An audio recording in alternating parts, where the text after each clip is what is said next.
Barrister, Middle East has been in the news for the past. It's been in the news for the past 1 year now, but for the past 3 weeks, 1 month to 3 weeks to 1 month to 4 weeks, it's been hotly in the news. The Israel has never been on a very good position in the in the defense in their defense of themselves or or the country. They seem to have scored so many goals. They have, as far as I'm concerned, this at this time they are winning. That is it. And Iran has never been this weak in the history of the radical Islamic government. Yeah. Um, like I always tell people, I say, look, the Iranians are wonder. I've met so many on my job sites. I've met so many Iranians, and they are they are warm, good people, responsible, decent people. A majority of Iranians are against their leaders. They are against this current Ayatollah's leadership. In fact, there was jubilation even on the street when Netanyahu took out Nasrallah, Hassan Nasrallah, the leader of Hezbollah, a sort of. So people should always understand that when we are talking about Iran, we are actually talking when we are criticizing Iran, we are not criticizing the Iranian people. We are actually criticizing the very few people who are at the top echelon of leadership, who are actually leading the country. To be precise, the radical Islamists that are leading the country. Sort of. So that is just that they have never been this weak politically in the history of their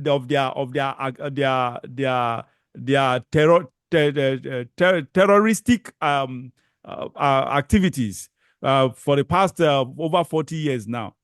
Barrister, what is your take on what is going on the strength and the strength of the U.S., the weakness of Iraq and no, sorry, not Iraq, Iran.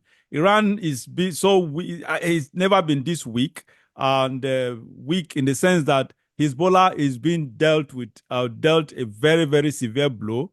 We have the Houthis again being dealt serious blow by the coalition of both US and Britain or UK actually going at the Houthis. I think they fired in a couple of days, in the past couple of days.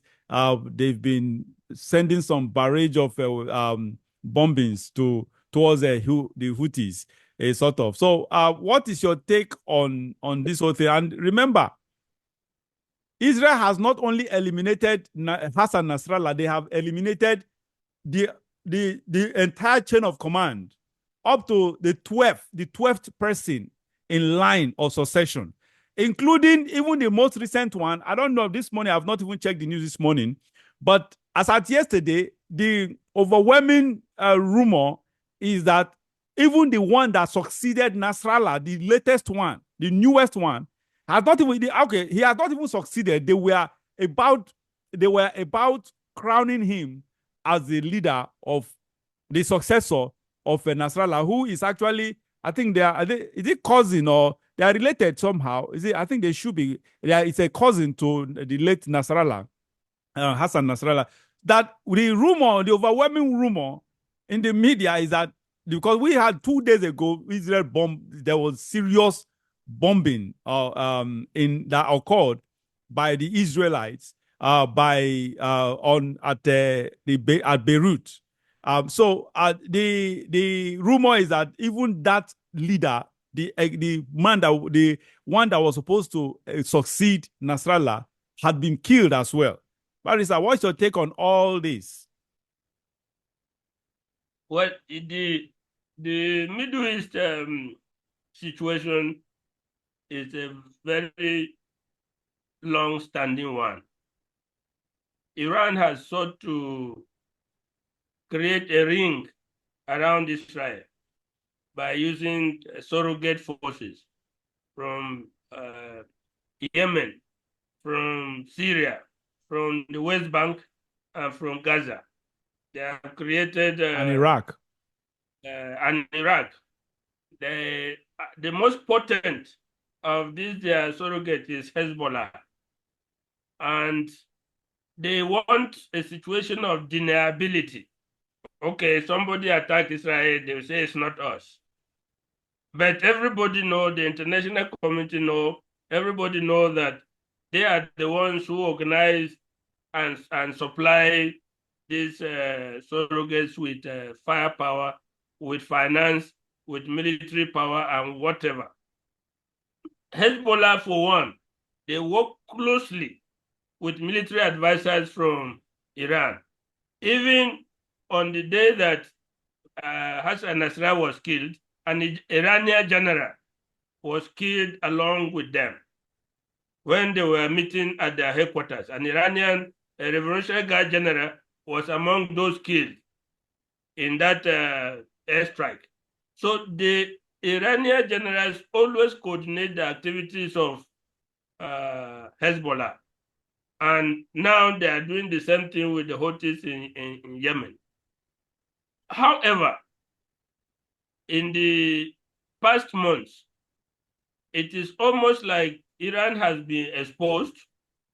I've always told people that before you analyze somebody, understand their language. The Arabs are bombastic in talking. They talk, make a loud noise, but underneath, the power is not there. If you go back and remember Saddam Hussein, mother of all battles, and all those kind of cliches, that when it now comes to the actual district, you will not see any serious effort.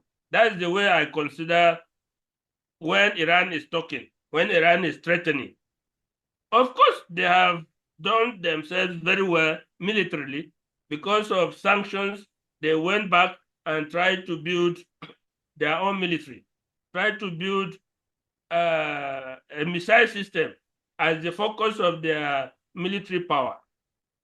But when you fire 300, 400 missiles as a country and you achieve no damage, you achieve no significant damage, that is a strategic failure in every respect.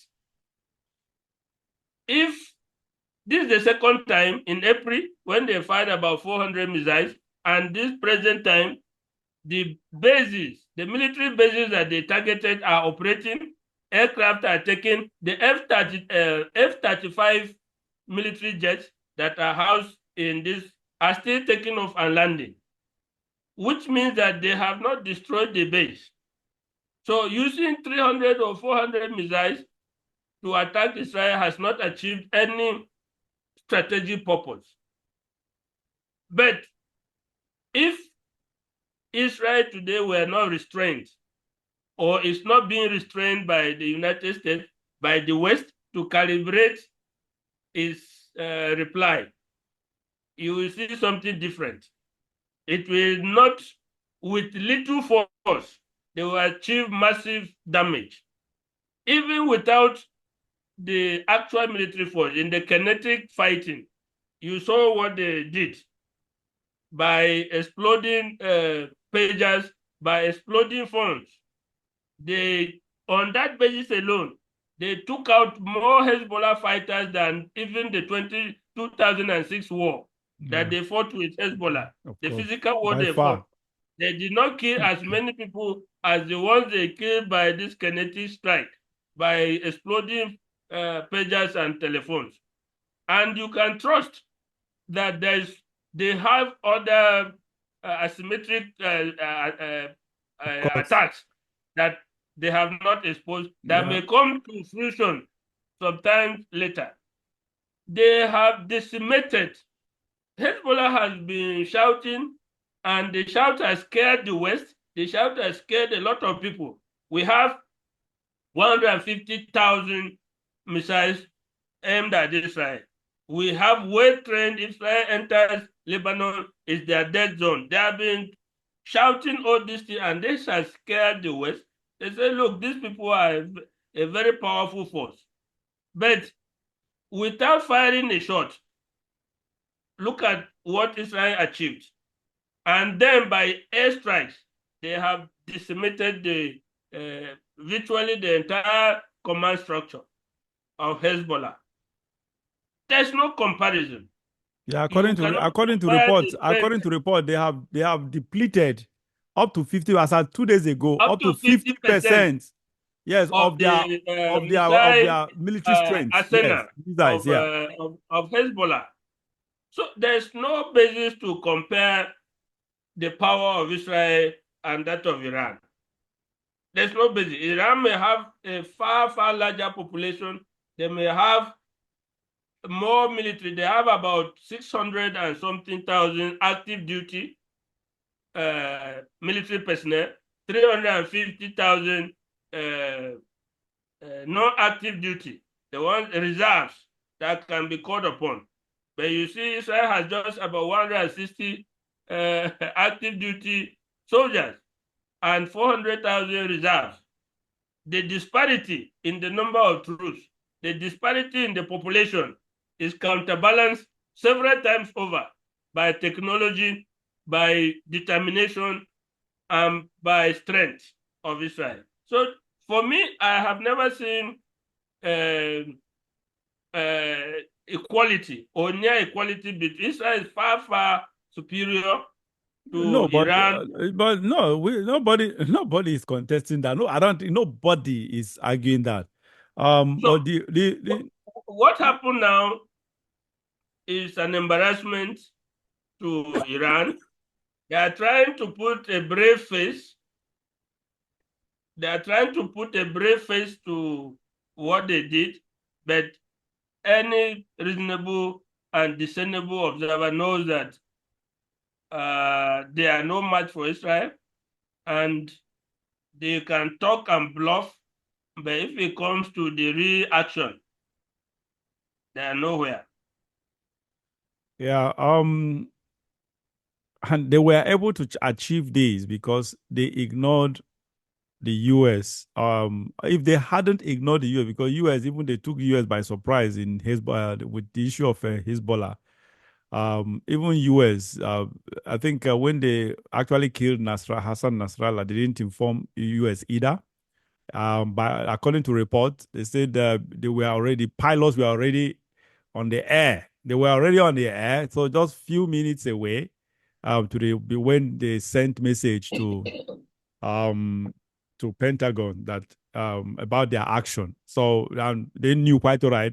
At that point, they don't.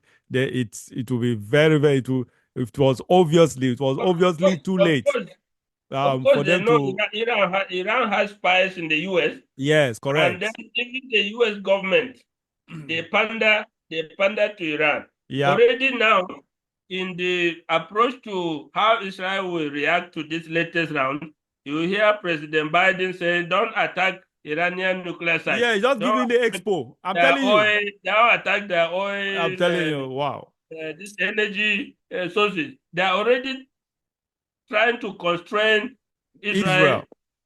from the response." And they're giving out what exactly is happening behind the scene, giving the indirect. I don't understand Exactly. why a whole And US president giving Iran the can now Iranians read from it. correct, giving Iranians the hint on what to protect and what not to protect, or what to defend, what not to defend. Honestly, I've never seen US actually. Let's talk about the US a little bit. Now, honestly, US is used to be uh, uh, the moral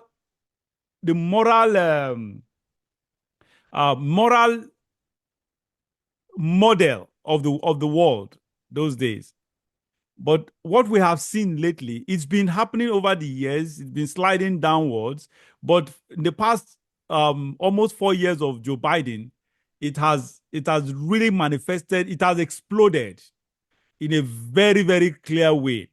But this is so surprising, shocking to me that I've never seen. This is unheard of.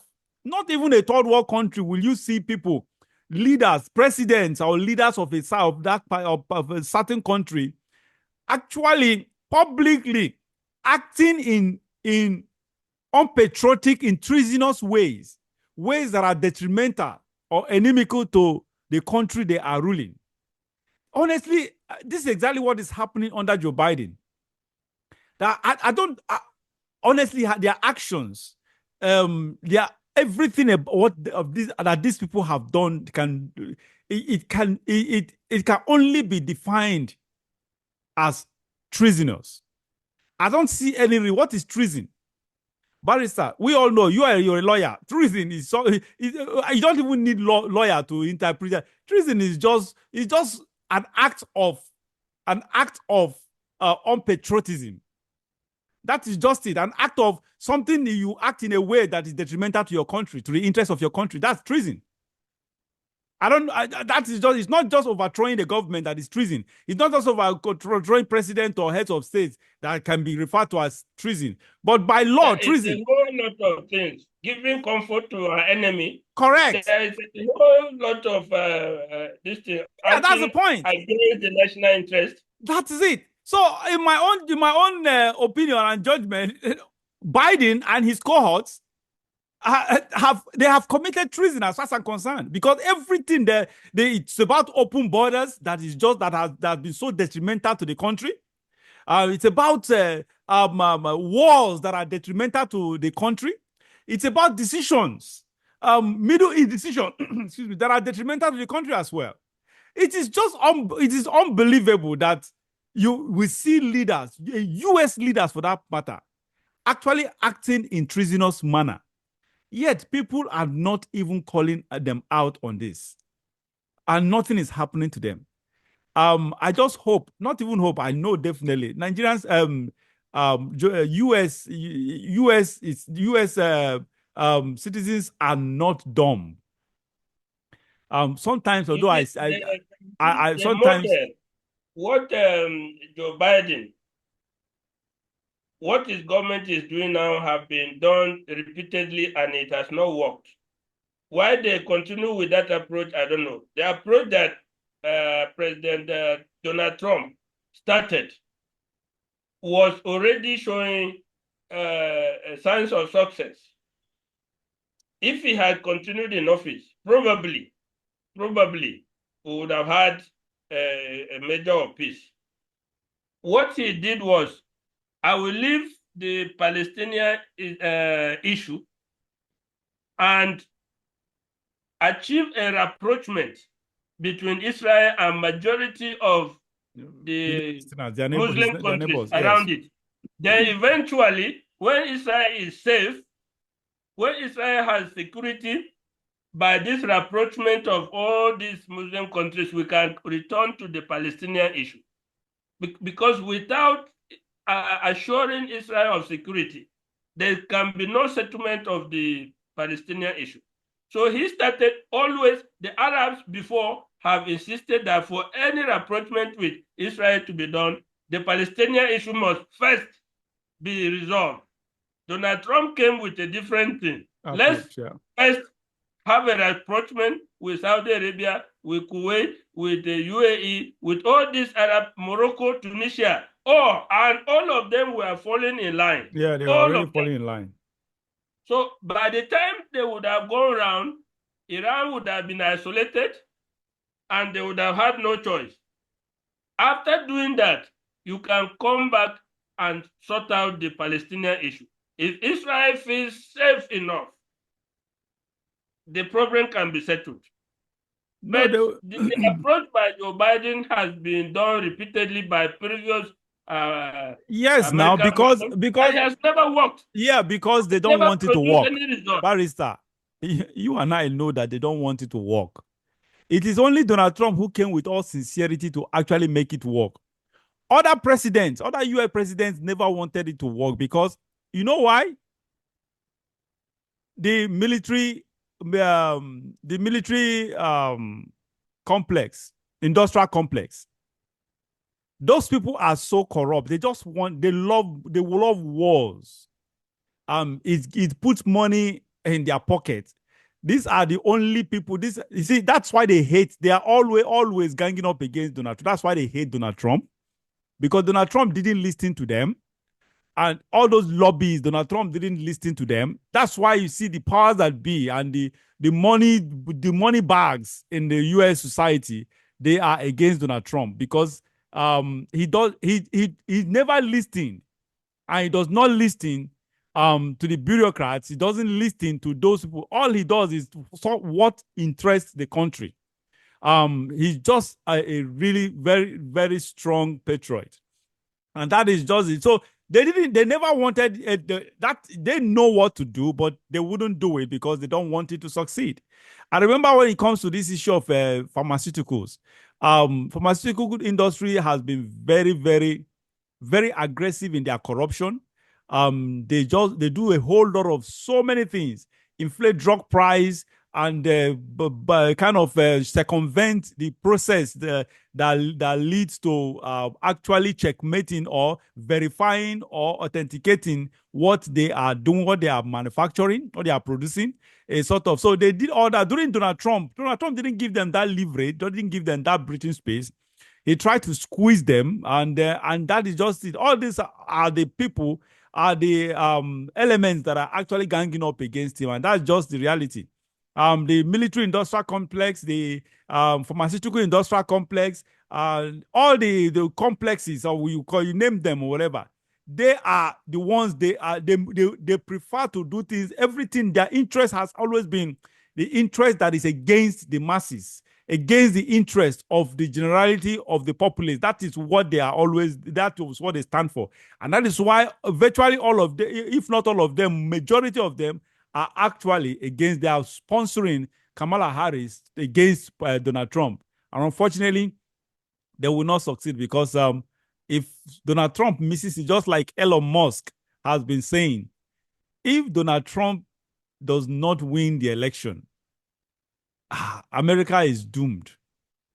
Honestly, America will become irredeemably doomed. China will overtake them in everything. I wholeheartedly agree with you on that point. So that is just the reality. It's so unfortunate that we are that we are. I don't know what is happening. Both countries that are the two countries that I am associated to has some kind of similarities in leadership. A whole lot of corruption. Corruption. We've never had corruption in the history of the U.S. as deep, as entrenched as what we have under Joe Biden and Kamala Harris. Everything, the whole system of governance is it's enmeshed in corruption. It has become so worse. It has become worsened actually in the past 3.5 years. So sad, anyway. All right, Barrister. Yes, back to Middle East. The reality is, so far Israel is winning, and I think the war will expand. Unfortunately, nobody wants it, but unfortunately, it will. What is happening in the Middle East is just is biblical. There are prophecies that goes to that. So God's word will always be fulfilled, whether it is now or later. That's what no one knows. We don't know whether the fulfillment is coming up is now or is still in the future or whatever. But the bottom line is that war will eventually spread, and I foresee, my prediction is that I foresee the fall of the Ayatollah of Iran. I foresee the fall of the Islamic Revolution, revolutionary leader. I foresee there are people, while the war will expand very, very broadly. I see some things, some activities, something that people never envisaged, never saw it coming. Just like this issue of, you noted earlier, this issue of the pagers, through this kinetic attack that Israel, nobody saw it coming. Israel actually achieved. They actually exhibited that, gave them a whole lot of very broad success, because through that kinetic attack, they were able to get, that's how they actually got through to, they eliminated the chain of, very long chain of command in the Hezbollah, in the with the Hezbollah rulership. So that is just it anyway. We just the Middle East now is just full of it's pregnant, full of uncertainties. Nobody can actually predict specifically where even the players, the active players, the people who are involved in this play. I doubt if they can, even they themselves can predict what will happen tomorrow in the near future. Honestly, nobody knows what will happen at this moment. But so far, Israel is winning. I don't consider that win. They are just succeeding in protecting themselves, defending themselves. So against their enemy, because there is nothing as bad as someone being under threat of total annihilation of his race, his or her race. A sort of Iran, where everybody knows it. They have Iran and its proxies in Iraq, in Yemen, in Syria, Lebanon, and West Bank. We all know that they have one goal, and that one goal is to wipe. They didn't make it. They've not. It's not secret. They have made public pronouncements to this effect that they want to wipe Israel off the map. They want to eliminate Israel completely. They want to make sure Israel does not exist. So tell me, I don't know, for those of you who have been supporting Iran or whatever, I don't know how rational that, how do you expect that? I don't know how rational how rational that, how you think that is a rational position to actually stand with. That is unbelievable. Nobody. That's why we have, even in defense, as your barrister, as a lawyer, that's why you when kills someone in defense, and it is proven that the person killed another person in defense of his own, to protect his or her life, that person actually gets the court does not.